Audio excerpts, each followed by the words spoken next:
Hello, I am Kate from the Kate Next Door. As a Dead by Daylight player who has been playing since 2018 and clocked over 13,000 hours in this game, I thought it would be helpful to explain the many and varied ways you level up certain things within the game. For new players, this can be very overwhelming, and for veteran players, you may not have kept up with the changing facets of the game. I myself did not realize there were 6 total ways that you level up now, so I hope that this can be of help to many players.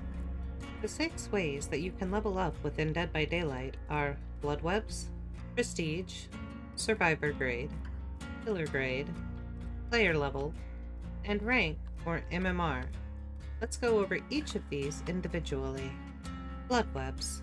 One of the first things that you level in the game will be your Bloodweb. You can level your Bloodweb from level 1 up to level 50, and by leveling up your character's Bloodweb, you start to increase your inventory, collecting items, add-ons, perks, and offerings.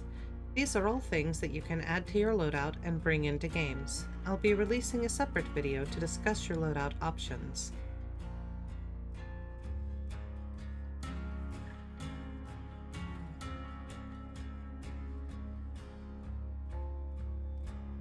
When you get your Bloodweb up to level 50, you have the option to prestige your character.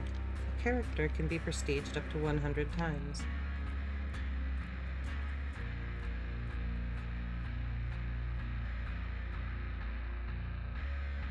Prestiges 1 through 3 slowly unlock the 3 unique perks from that character so that anyone can use them. Prestiges 4 through 6 will unlock the 3 pieces of that character's bloody cosmetic,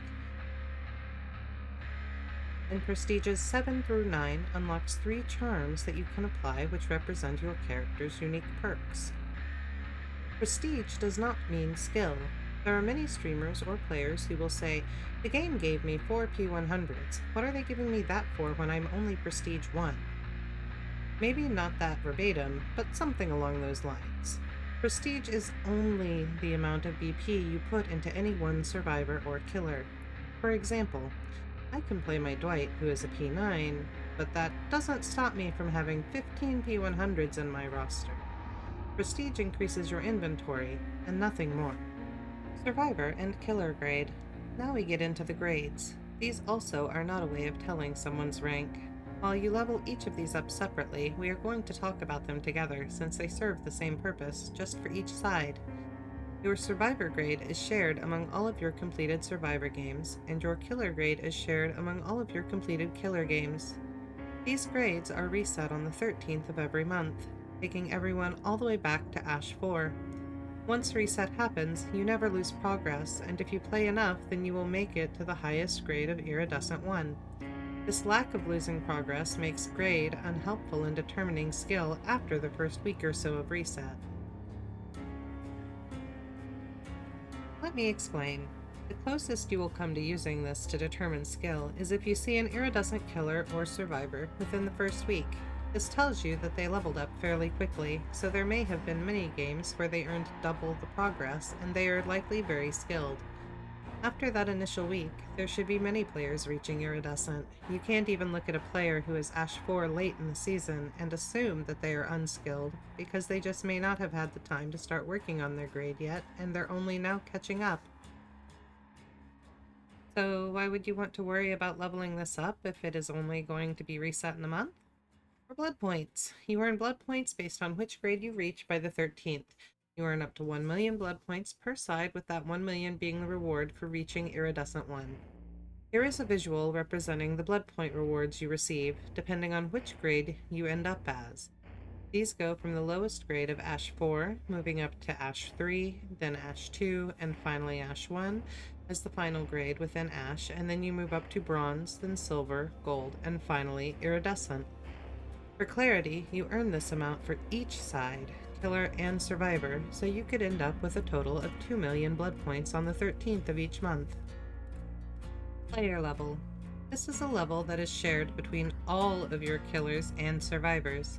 Every game that you play will increase this level from 1 to 99. After 99, you gain a Devotion. Then you can do the math to figure out your full level. So mine is Devotion 36, level 80. This means that I am roughly player level 3680. However, because you don't actually reach player level 100, seeing as you change from 99 to 1, you actually miss a level. Therefore, doing the math of losing out on 36 levels of 100, I'm technically player level 3644.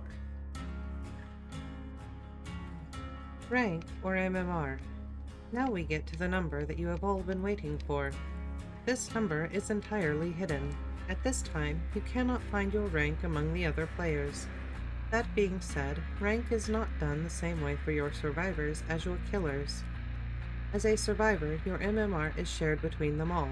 It doesn't matter whether you play Kate or Dwight, it's all shared because the skill set doesn't change based on which survivor you bring in. However, because each killer's skills take time to learn, and because some are harder than others, your killer MMR is individual to each killer. If you play Trapper for a month, you're probably getting decent with him, so you'll be getting some more skilled survivors.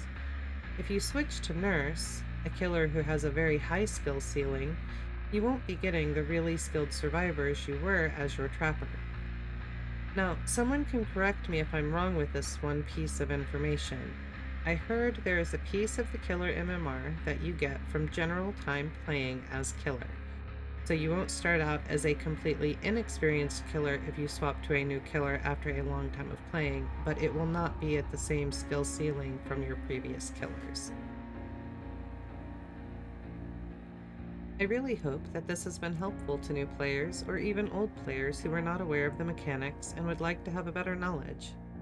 With this all being said, sometimes the game doesn't do good matchmaking, and you will occasionally get, for instance, a new player that's only been playing for 100 hours and you've been playing for 13,000.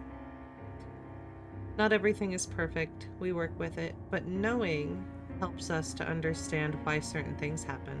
So I hope you have a wonderful day. Goodbye.